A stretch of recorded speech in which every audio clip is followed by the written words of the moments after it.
Les pâtes font partie intégrante de notre alimentation, quelles que soient nos traditions ou nos origines sociales, que ce soit en Chine ou en Italie. Alors, comment fabrique-t-on des pâtes alimentaires, et notamment les pâtes sèches de nos placards? La fabrication des pâtes se fait en plusieurs étapes.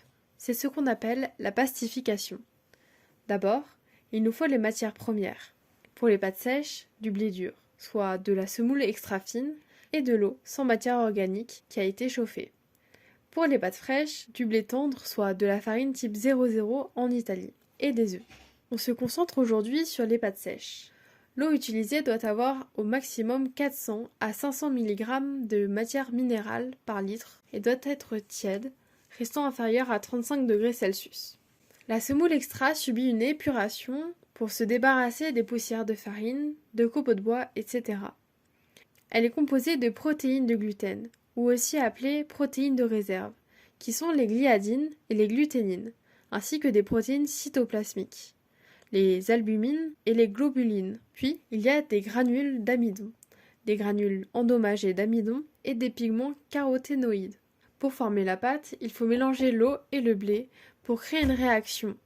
Cette transformation permet d'avoir un réseau de gluten et donne à la pâte son extensibilité, sa viscosité et sa plasticité en gardant les granules d'amidon. L'amidon absorbe environ 45% de l'eau et contribue activement à la formation de la pâte, tandis que les lipides, présents à 2 ou 3% dans la semoule, permettent lors de la malaxation de la pâte d'améliorer la force du gluten en interagissant avec les protéines. Donc, grâce à l'eau et à une énergie mécanique, les grains de semoule s'agglomèrent et activent des constituants de la semoule.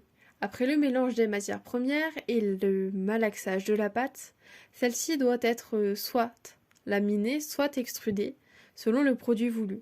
C'est ce qui va déterminer la forme de la pâte. Lors de l'extrusion, on va utiliser une énergie mécanique pour structurer la pâte, qui va se développer et mettre en place un réseau protéique dans une vis d'Archimède, qui va infliger une pression d'environ 80 à 140 bars à la pâte, avant d'être formée par la filière. L'extrusion est généralement utilisée pour former des pâtes courtes, comme des rigatoni, des fusilli ou des macaronis. Le laminage va en quelque sorte aplatir les pâtes entre des cylindres rotatifs jusqu'à l'obtention de l'épaisseur souhaitée. Dans un second temps, la pâte est découpée pour former des spaghettis ou des tagliatelles par exemple. Enfin, la dernière étape avant la cuisson est le séchage, qui permet de conserver les pâtes. Ce procédé est effectué dans les industries agroalimentaires. Le séchage est réalisé en 2 étapes. Le pré-séchage, où l'air est entre 55 et 75 degrés Celsius, puis le séchage final, majoritairement moderne, où l'air est entre 70 et 90 degrés Celsius, ce qui améliore la couleur et la tenue des pâtes, mais qui dégrade les protéines. Avant de pouvoir déguster vos pâtes, il faut les cuire. La cuisson gélifie l'amidon pour rendre les pâtes digestibles et assimilables. Enfin, la coagulation du réseau glutineux piège dans ses mailles les granules d'amidon et stabilise la texture des pâtes. C'est l'amidon qui forme un gel autour des pâtes. C'est pourquoi il faut rajouter une matière grasse ou rincer les pâtes avant qu'elles ne refroidissent. Maintenant, vous en savez un peu plus sur les pâtes que vous mangez si souvent.